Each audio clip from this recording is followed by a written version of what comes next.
The topic this evening, as you can see, is 21st century legacies of the Protestant Reformation, and I could give a long series of lectures about this. So what I hope to do this evening is just to introduce you to a few of what I regard as important legacies of the Protestant Reformation, and there may be time in Q&A to expand on some of those points, but I'll give you a fairly cursory overview of things that I regard as important. And you can see up here the things I want to talk about.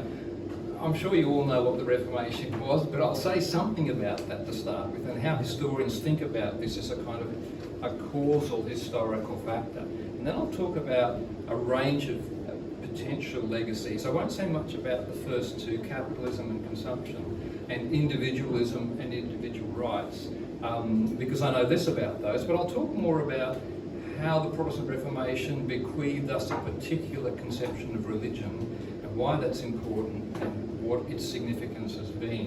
And then I'll also say something about the topic that Ross mentioned, which is how the Protestant Reformation played a role in the rise of science. Okay, so could we have the next one, please? Here we are. We're there already. Cool.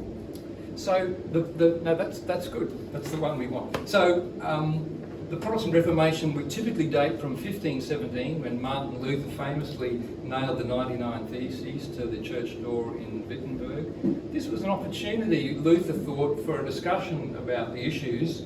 The Catholic Church took a rather different view, and in 1521 Luther was excommunicated. So those dates are typically associated with the Protestant Reformation. The key issues associated with that you'll see there: the question of faith versus works, Luther's insistence that we are saved solely by grace through faith, that the Scripture is the primary source of authority, not the church. That's a key point. Indulgences, the fact that the idea that there was a purgatory that you could buy people's escape from, was one of the pressing issues for Luther. Then there was the question of the nature of the sacraments. And these issues tended to be true for a range of Reformation thinkers. But when we think about the Reformation, it's important, and I've got a number of builds here, Paul, so we can just click through these. It's important to understand that it was not just Martin Luther, but it was also the Calvinist gang, and the Reformation War, which is about to appear on the screen, shows you some of those guys. In addition to that, we have Zwingli, who was up and running in Zurich, and then what's the so-called left wing of the Reformation, or the Radical Reformation.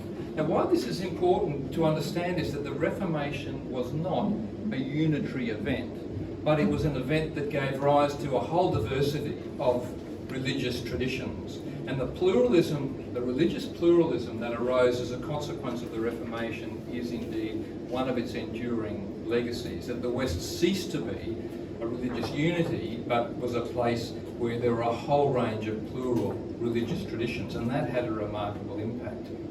Not sure what's going on there, but we probably need to go back one slide if we can get the slides back up. Because what I want to say, when that's happening, it doesn't matter, the picture's going to come up. It's important also to understand the Reformation didn't come from Mars. The Reformation came from within the Catholic tradition. It was a reform movement of Catholicism itself, and Catholicism responded with what the Protestants call the Counter-Reformation, but we could also call this the Catholic Reformation.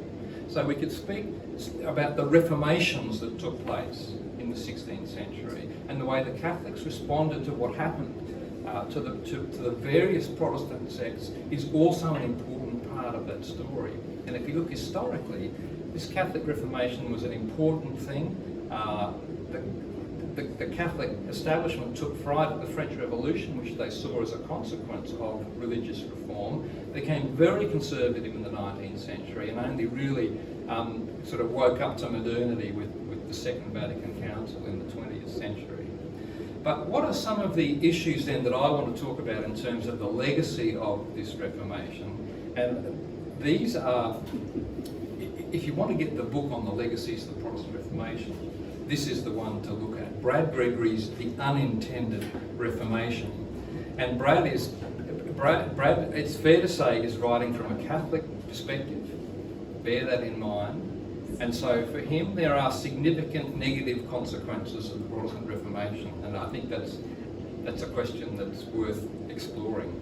But Brad, in this book, explores what he calls hyperpluralism, consumerism, capitalism, environmental exploitation, all of which he regards as significant legacies of the Protestant Reformation. Two other things about the book that I think are important. First of all, the unintended is a crucial part of the story. So when we talk about historical causation, we can talk about things that happen that are not the intended consequences of the relevant historical actors. So it's important to understand that when we say this was a consequence of the Reformation, it doesn't follow from that this was something that the Reformers explicitly intended to happen. And I think, in fact, the most interesting consequences of the Protestant Reformation are things that the Reformers never imagined in their wildest dreams would happen. So that, I think, is really important. It's just a general historical point, that historical change often happens as a consequence of things that the historical actors who caused it never intended or wanted to happen. In fact, they could have been horrified that this would happen. And that's important to bear in mind. The other thing we can say about the unintended Reformation is, in the context of theories of how we got to where we are in the modern secular West, there are a number of big historical events that we can posit as being key. Reformation, scientific revolution, Renaissance. The Enlightenment is the one that many secular thinkers think is the most important. And what Gregory wanted to do, and rightly so, was to reinstate the Protestant Reformation as probably the key historical event that gave rise to the features that we recognise as secular modernity.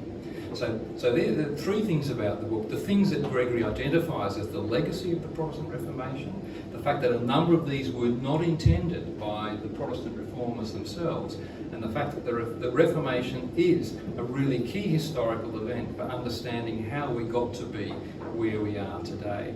And the things that Gregory identifies, and these are more on the negative side than the positive: capitalism, consumer and consumption, and individualism, individual rights, and hyperpluralism. And the second one of these is we can be a bit more ambivalent about. But so the first one, if we just pop back, that's it. Thanks. I'm not going to say much about these two. Brad Gregory's book it's a big, thick book. It's worth a read though, and he'll talk about these things in detail if you're interested. But really here the thesis is developed from the famous sociologist Max Weber, who famously drew a connection between what he called the Protestant ethic and the spirit of capitalism.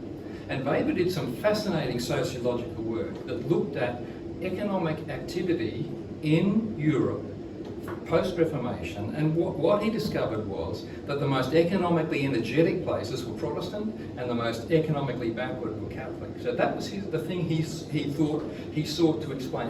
What is it about Protestantism that gives rise to the impulse for capitalism? And his thesis was to do with Calvinist doctrines of election. I'm not sure that Weber was right about this, but I do think he was right about the idea that Protestantism brought with it a particular, he called it a this-worldly aesthetic. What he meant by that was that Protestantism was very much oriented towards the present world rather than some world to come. And it imposed on its adherents a particular kind of discipline, and that this discipline applied in economic terms, and that this legitimated the accumulation of capital beyond what individuals would need for their present life. Now, I'm not going to defend that thesis, but what is interesting, I think, is the historical facts that it sought to explain. And what's interesting, it's to some extent it still pertains. If you look during the global financial crisis, if you look at the countries in Europe that were going to default on their loans, invariably they were in Southern Europe and they were Catholic.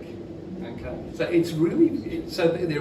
think there is something there to explain whether the logic of Weber's argument, and indeed Gregory's, holds is another question. But that's one legacy, which is a huge legacy, the connection between capitalism and Protestantism. Individualism and individual rights. This is pretty obvious if you think back to that slide that I showed where Luther is confronting the forces of the Holy Roman Empire and the Catholic magisterium, who are demanding of him that he retract his theological views, and he famously says, unless I am convinced by reason and by conscience, I'm not going to buy anything that the councils of the church try and force on me as an individual. And then you have the legendary account, I think it's legendary, he said, here I stand, I can do no other. And this is perhaps the most symbolic statement of the importance of individual conscience and liberty that we've had in the history of the West. And plausibly then, we can connect a focus on the individual's right to determine what religion they will adhere to, notions of individual rights, the importance of reason and conscience. They are all there in that Lutheran package. And subsequent rewrites of history have attempted to locate that moment in the Enlightenment. Those moments, those analyses, on my view, are completely mistaken. And the Enlightenment, I won't talk about the Enlightenment, we can talk about that later if you want, the Enlightenment would not have been possible had it not been for the foundations that were laid during the Protestant Reformation. And this was widely recognised, especially by German thinkers. So the philosopher Hegel acknowledged this, as did the English philosopher John Stuart Mill, who was no fan of religion, but nonetheless recognised the importance of the Protestant Reformation in setting up the significance of individual conscience and the rights of the individual. So that's the plus side. The problematic side of that is that if you vest authority in the individual in matters of religion and everything else, inevitably you will get a kind of hyper-pluralism. This is Brad Gregory's term, where everyone becomes their own religious authority. And a downside of that, at least on Brad Gregory's account, and I think he's onto this, is that there's a loss of a sense of the common good. And societies no longer function on the notion that there is some goal, some common good to which everyone aspires, and that societies therefore need to be organised around a principle of achieving a common good. Rather, in the secular liberal West, the idea is that the highest good is that individuals be free to pursue their own conceptions of the good. And that's a perfectly legitimate position, don't get me wrong.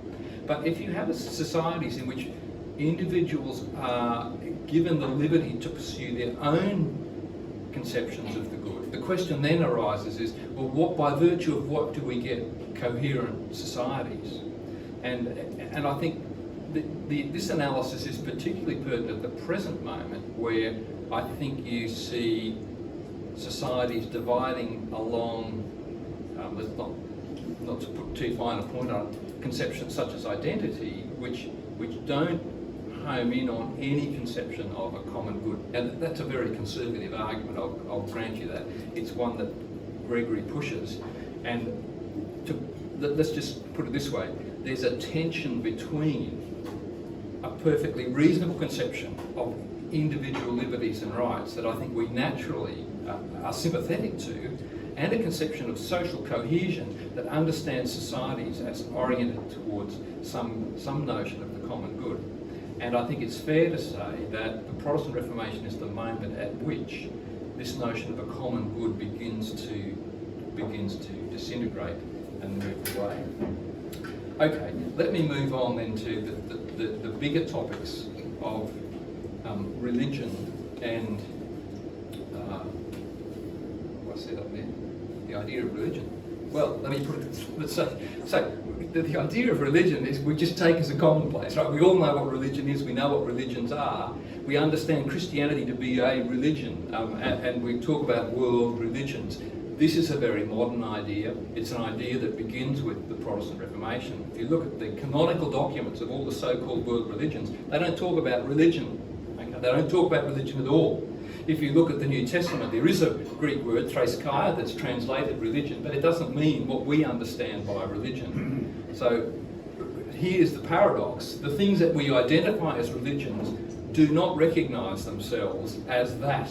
They recognise themselves as something else. Okay? So there's a very interesting historical story to be told here about, well, where did we get this notion of religion from? And the Protestant Reformation plays a key role in that. let's just have a look. I've mentioned the New Testament. As I say, there are 4 mentions of Thrace Kaya and its cognates. The most important one being James. True religion consists in this, visiting the widows, etc., etc. Clearly not what we understand by religion. But here's Augustine. True religion means worship of the one true God, so it's worship.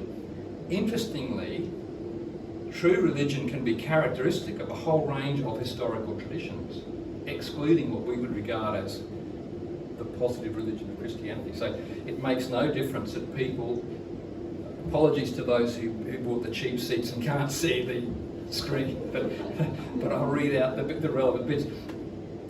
People have different ceremonies, but if their attitude to their orientation towards God is correct, they are participating in true religion. And then the final statement, the interesting statement, Christianity has always existed, says Augustine, even before Jesus arrived on the scene. How is that possible? Because they had a faith that was Christ-like. Now, historically, Abraham is the classic example of this. So part of what's going on here is that Augustine's thinking about the biblical patriarchs and how they relate to historical Christianity, which seems to appear at a particular moment, okay? And so there was this religion, which is to say an attitude of worship towards the true God, which has always been there, and it exists outside the bounds of what we would regard as historical Christianity. And that is true religion, says Augustine, if it's oriented towards God. Okay? So there's Augustine. Let's move on to Aquinas. And Aquinas says religion is the chief of the moral virtues. So religion is not commitment to a set of beliefs and propositions. It's a virtue. It's the chief of the moral virtues, which is to say it's an attitude of piety. Okay, that's what religion is, and it's true insofar as it's oriented towards the right object, which is God. Okay, I'm just going to quickly scoot through these so you get a sense of. And religion is not a word they talk about a lot. Okay, so here, moving on to the Renaissance. Don't worry about who Marsilio Ficino is, but just have a look what he says here. All religion has something good in it. As long as its object is God, the creator of things, it is true Christian religion. And we just hold that for 1 second. The English translations of both of the Latin are interesting in this context because in the Latin there are no definite articles. And what often happens in the translations, I gave you a different translation of Augustine. In the standard translations, the talk is of the true religion. And you could translate that as the true Christian religion. But that's a choice that the translator makes. So my suggestion would be the better translation doesn't have the articles. It's true religion, which is a way of qualifying an internal quality. It's not referring to the true religion understood as a set of propositions. Okay, now we move to the Reformation and how that starts to change.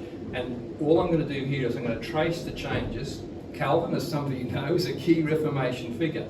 The classic work of Calvin is what we know as the Institutes of the Christian Religion, but here it is in Latin, Institutio Christianae Religionis, which you should translate, in my view, the institution of Christian religion, which means the inculcation of Christian piety. So this doesn't represent a set of institutes that constitute the content, the propositional content of Christian religion, even in Calvin's conception. Now, if we look at the first English translation of this work, it gets that exactly right, and here it is. The institution of Christian religion. Okay? So Calvin's institutes are understood as, what we call a way of inculcating Christian piety, not teaching us the propositions that constitute a particular religion understood in terms of its doctrinal content. But what's interesting is when we look at the translation history of this book, it changes. So here's the next one. And now we have the institution of the Christian religion. So the definite article comes in, but it's still the institution. So we have a notion here of the first time of what we call a reified Christian religion as a thing constituted by a content, but we're still instituting it, we're still instilling it. The final translation is the one that we're familiar with, the Institutes of the Christian Religion. That's a 19th century translation. And what we now have is a notion that there are institutes which consist of sets of doctrinal statements that constitute the content of the Christian religion. And that's a very different thing, I think, from Calvin's original intention to have a book that was about the inculcation of a particular attitude towards God, that was religion. So religion has completely changed its meaning, unintended by Calvin, and well, I'll talk about why it's changed its meaning. I think I'll do that right now. Let me just see right. Yeah, okay. So, there won't be a test about the map, but this gets us back to the point of the consequence of the Protestant Reformation is that we have a religious pluralism across Europe. We have people undergoing different sets of practices and beliefs, and that's a huge practical problem. And the way in which this is manifest most unfortunately is in the 30 Years' War. That religious pluralism generates conflict. This is an enormous problem for Europe. And the way they solve it is with a treaty, and you can see it there, the Treaty of Westphalia, or sometimes it's called the Peace of Westphalia, named after a town in the Holy Roman Empire. And the principle that was adopted in the peace, how do we get peace when people have these conflicting ideas of what true religion consists in? And just one more, Bill, or the Latin principle, no, sorry, back one. That's it. Whose realm is religion? And the argument here was there are three religions, and these three religions are understood in terms of their beliefs and practices. They are Catholicism, Lutheranism, and Calvinism. And if the prince of your region is a Catholic, you're a Catholic, whether you like it or not. If he's a Lutheran, you're a Lutheran, and if he's a Calvinist, you're a Calvinist. And that was the solution to the problem. Okay, but what it entailed was a formal definition of religion in terms of beliefs and practices. That was required for the legal framework of this system of Westphalia. So religion then becomes legally defined in terms of beliefs and practices, because the Treaty of Westphalia, crucial in the context of radical pluralism that caused conflict, requires religion to be objectified in this particular way. And also as a consequence of that, we have then set in place a process of the privatisation of religion, because religion is now perceived to be something that is potentially the cause of conflict. It needs to be privatised, and what the ultimate consequence of this is that the truth claims of the particular religions, Catholicism, Calvinism, Lutheranism, the truth are bracketed for legal purposes. The truth is irrelevant because as soon as those truth claims come into the public sphere, conflict is the result. So we get a twofold move, that religion moves from being piety to be understood externally in terms of propositions and practices, but in the legal framework. But at the same time, the expression of religion has to be privatised to keep religion from having the violent consequences that it did in the 30 Years' War. So now that's a quick and dirty version of how we see those transitions in the translation of Calvin's Institutes. And there's much more to the story than that, but that's all I'm going to give you for now. If we move on, just to give one more indication of what happens. Now, what is this graph about? It's about the frequency of two expressions in English books in the period 1550 to 1560. So I have access to every single work in English that was printed in that period. I have done the word searches in those books, and this is what I'm telling you. People don't talk about religion much before 1550. It's not a very frequent expression. When they do start to talk about religion, they talk about Christian religion, and that's the red. But gradually overtaking the expression Christian religion, which is the Christian form of this generic piety, we have the idea of the Christian religion, blue, which then becomes the dominant conception of how we understand Christianity as this reified thing, the Christian religion. Okay, moving on.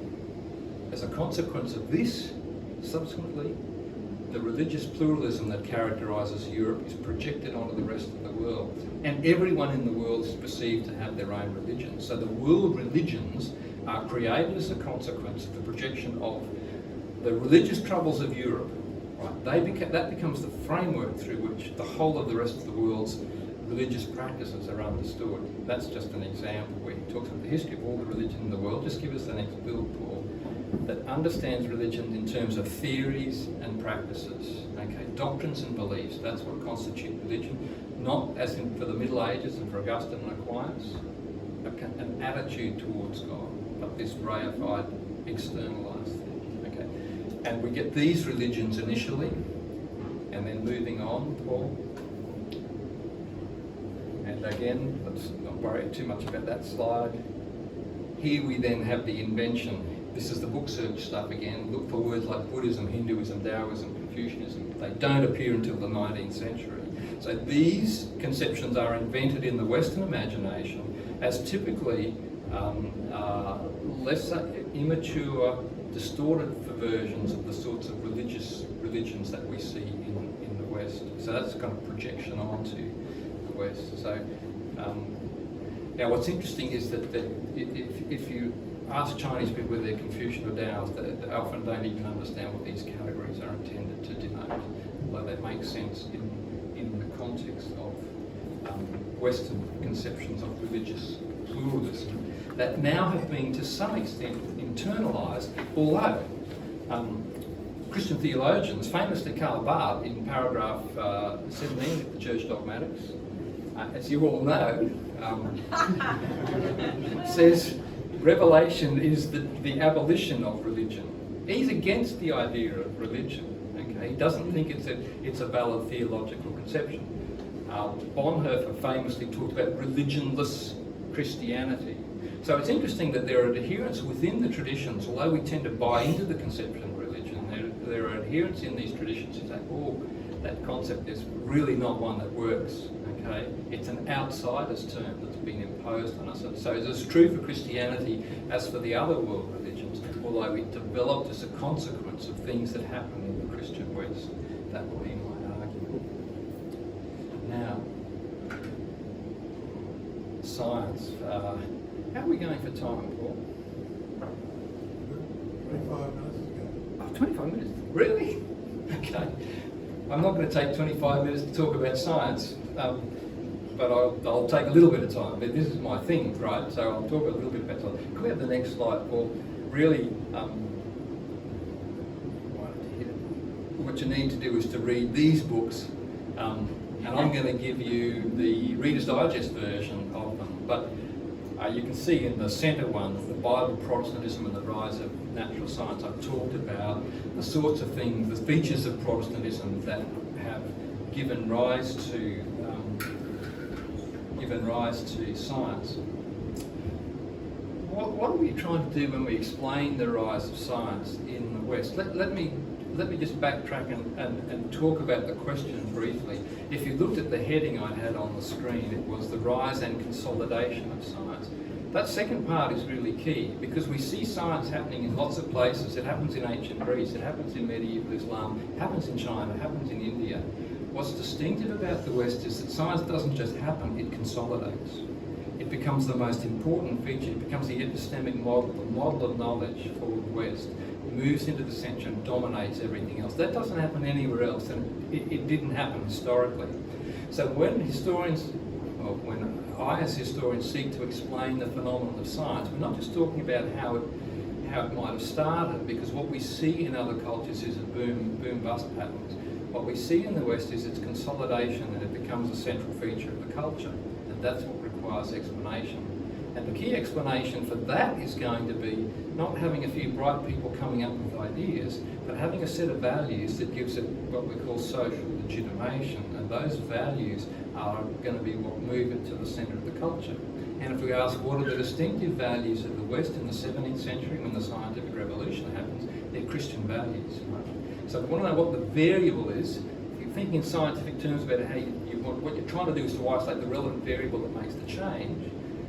As historians, we can look cross-culturally, and that helps us to identify the key variable. So the distinctive feature of the modern West is a set of religious values that gives science its longevity, gets behind it. That's what at least part of what we're trying to explain. And there are religious considerations that are relevant to this, and some of them are specific to Protestantism.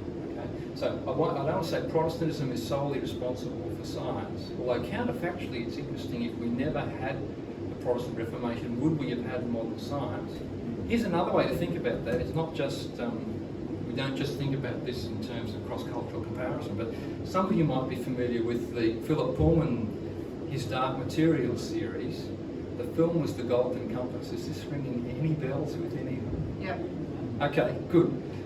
The premise of the book is here's a world in which the Protestant Reformation never happened. Okay, so you've got this really interesting counterfactual speculation. It's a fascinating series. It goes off the rails in the second two volumes, but the first one is really great. I think very creative.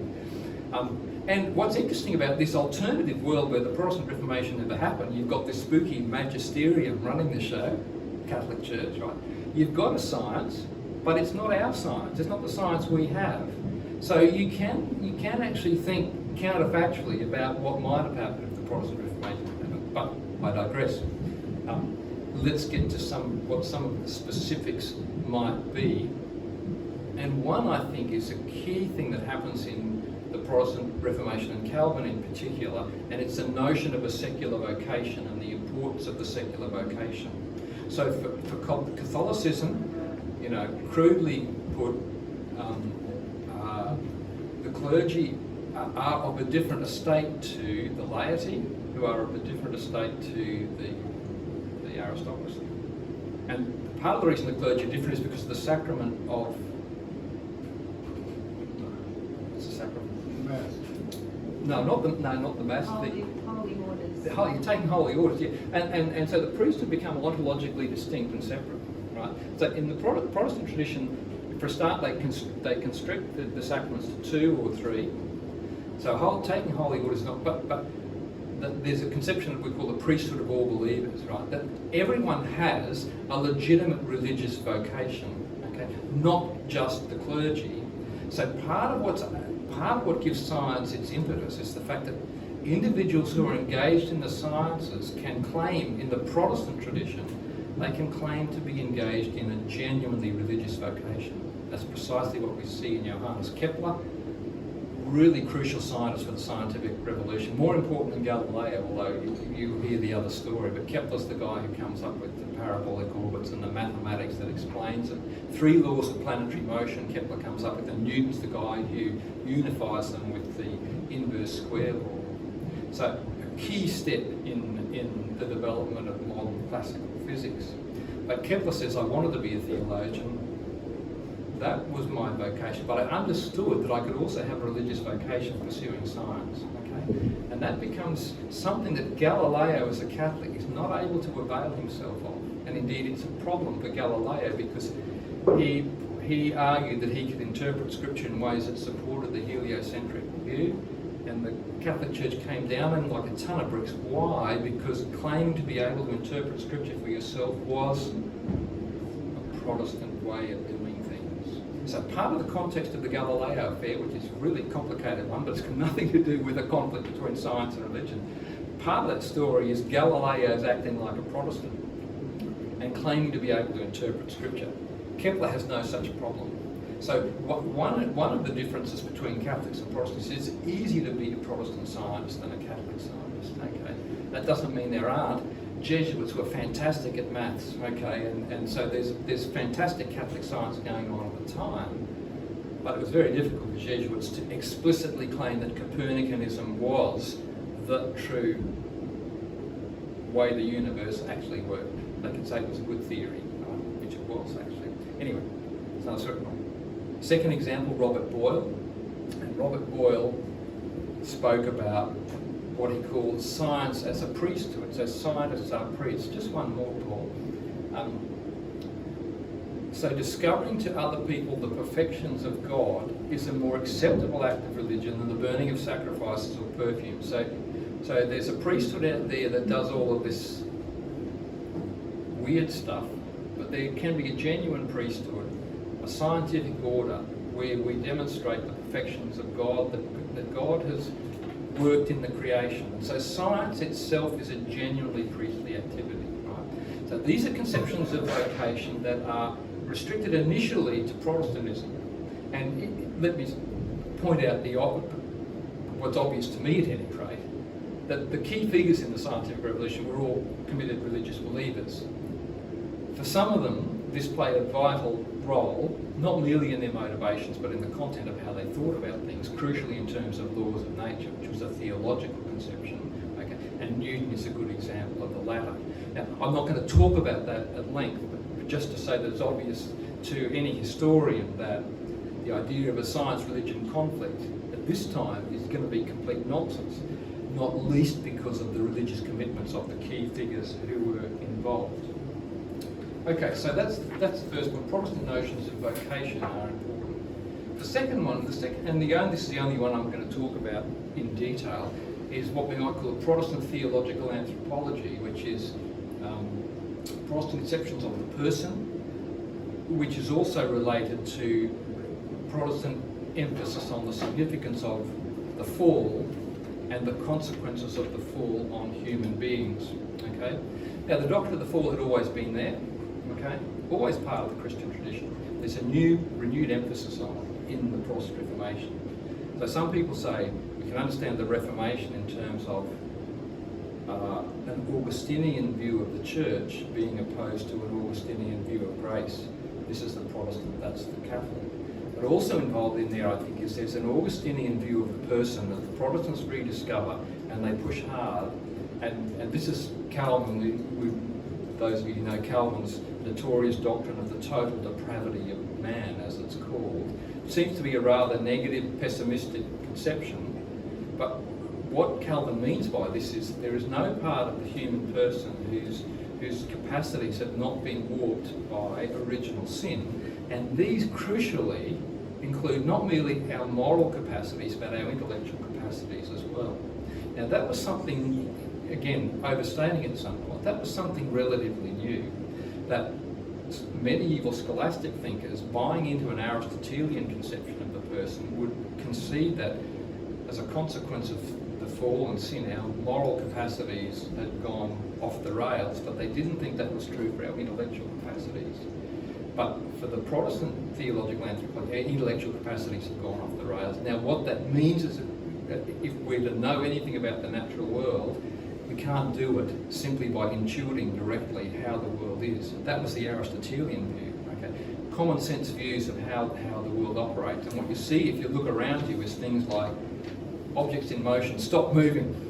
Things on Earth tend to move in straight lines, and in the heavens they seem to move in circular orbits. That's Aristotelian science. But actually, if you want to unite those conceptions, you've got to think quite counterfactually. You've got to leave common sense behind in a way. So the doctrine of the fall and the implications for theological anthropology prompt a much more critical approach to understanding the natural world. And that critical approach is what we know as experimental science, or as the people at the time called it, experimental natural philosophy. And what it means is you take tiny problems, you get a whole lot of people working on it, and you do this over a long period of time. You don't sit back and chew it rationally how the world operates based on a few common sense observations. It's much, much harder than that. And that's the basis of what we call modern experimental science. Small questions, small problems, lots of people, accumulation of information, and gradually it will start to come together. So to give you an example, here's Robert Hooke, famous microscopist in the early Royal Society. He was their first curator of experiments. It's a very, not that long, it's a longish passage, but here's what he says. Every person, from a derived corruption and from their interactions with other people, is subject to errors. We're not naturally, as Aristotle said, we're not naturally oriented towards the truth. Rather, Aristotle didn't know anything about the fall. As a consequence of the fall, we're actually inclined to make mistakes. As a consequence of that, says Hooke, these being the dangers of humane reason, the remedies of them all can only proceed from the real, the mechanical, the experimental philosophy. So experimental science is a palliative for the cognitive impairment that original sin causes us, right? So the logic of this key thinker in the early Royal Society, believe it or not, is original sin is the reason we need to pursue experiments. Okay? Okay? That then becomes a social legitimation for what, on the face of it, is requires. If you think about what science requires, it requires a huge investment. Okay, what investment in the humanities, I can tell you. Right? Why would you do that? Okay, well, you do it because ultimately it will give you results. But in order to get that up and running, you need something like a set of values that take seriously the fallen condition of human minds. Okay, I'll give you one more example that refers to the fall, and then I think we'll wrap things up.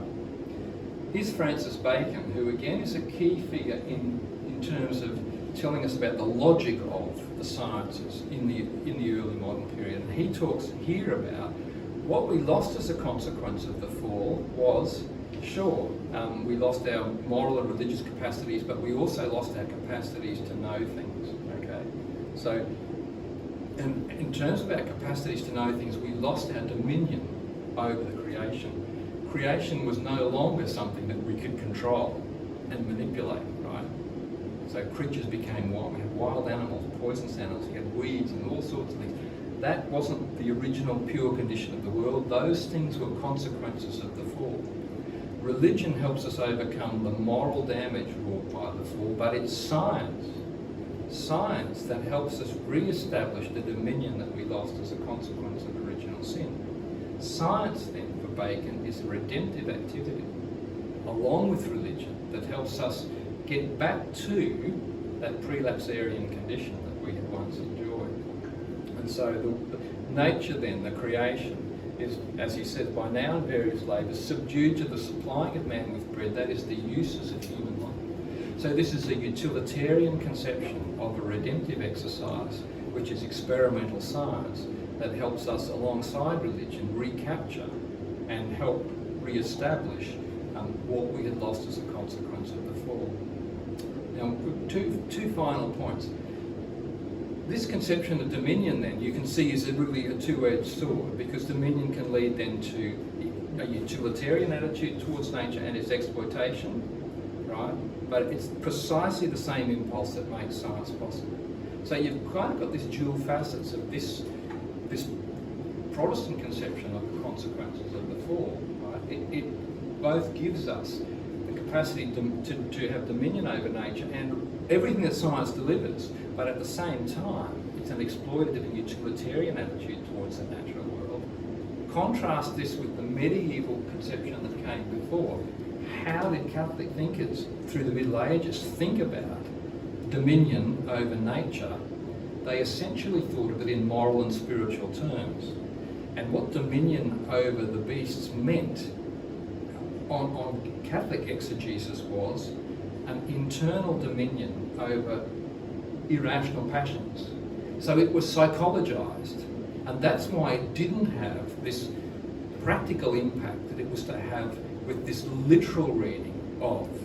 And that's why Protestant literalism, a literal reading of the Genesis narratives, gives us this utilitarian approach to the natural world. Okay? So you get a move from kind of spiritual reading of dominion to a very practical utilitarian reading of dominion that's underpinned by a Protestant literal reading of these Genesis narratives rather than a traditional allegorical reading. And just to see how that pans out, here's in the 19th century, the famous historian Thomas Macaulay puts his finger right on this, and it's very clear he's on Bacon's side and not this spiritualising, moralising Catholic one. But two words are part of the Baconian doctrine: utility and progress. They're both underpinned by a set of religious values relating to a regaining of dominion over the world. In ancient philosophy, the Greeks and the Catholic medieval tradition didn't want to make science useful. What they were interested in is theories of moral perfection. He's right about that. That's what they were interested in, okay? And that philosophy, that science, he said, couldn't condescend to the humble office of ministering to the comfort of human beings. So, again, I think to some extent, though, you might say, well, there's a this is a two-pronged change here. You've got this move to utility, which gives us the capacity to minister to material human welfare in a way that's completely unprecedented and unparalleled.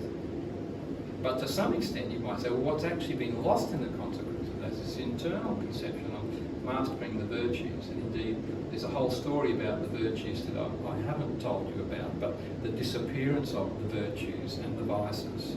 Brad Gregory's strong on this, the vice of greed. What happened to that with capitalism? It just completely disappeared.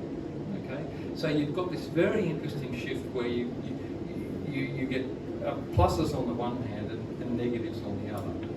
And that brings me then to the final slide. What do we make of all of this? And what I think is interesting, if you read Gregory's book, Gregory's pretty down on modern secular modernity, and he's copped a lot of flack as a consequence of that. So he tends to, in his view, the legacies of the Protestant Reformation, unintended though most of them might have been, have mostly been negative. I think he's too negative, right? Because clearly I think there are positives to secular modernity. There's absolutely no doubt about that in my mind. And I would just conclude on this though, in terms of, let's just say you might think it's a mixed bag. What would you expect society to be like based on a Protestant anthropology that says we're fallen human beings? What I think would follow from that logically, and Brad I know doesn't necessarily buy into this, is that you would expect that any polity, any social system, any human society is going to be flawed. It's just going to be flawed. They're just going to be flawed in different ways. And so my own take on this is that there are going to be inevitable downsides to any instantiation of a set of social values, right? It's just that in different periods, they are different ones. Now let me stop there.